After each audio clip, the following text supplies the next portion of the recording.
Shoulder instability એટલે શું? Hello friends, મારું નામ ડૉક્ટર મિતેશ પટેલ બરવાળિયા છે. હું એક આર્થ્રોસ્કોપી અને સ્પોર્ટ્સ ઇન્જરી સર્જન છું.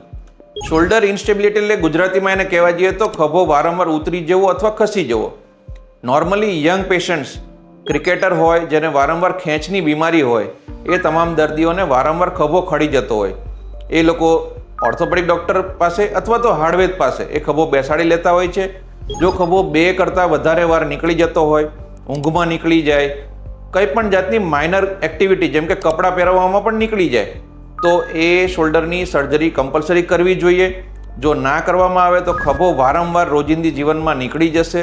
ગાડી ચલાવતી વખતે, કપડાં પહેરતી વખતે કે કોઈ પણ નાની કોઈ પણ વસ્તુઓ કરતી વખતે ખભો વારંવાર નીકળી જાય અને પરમેનન્ટલી ડેમેજ થઈ જશે. જો તમને આવી કોઈ પણ તકલીફ હોય તો એની આર્થ્રોસ્કોપિક બેન્કાર્ટ રિપેર અથવા ઓપન લટારજે સર્જરી દ્વારા એને ફરીથી સ્ટેબલ કરી શકાય છે, જે ફરીથી નીકળતો નથી અને શોલ્ડર પરમેનન્ટલી ક્યોર થઈ જાય છે.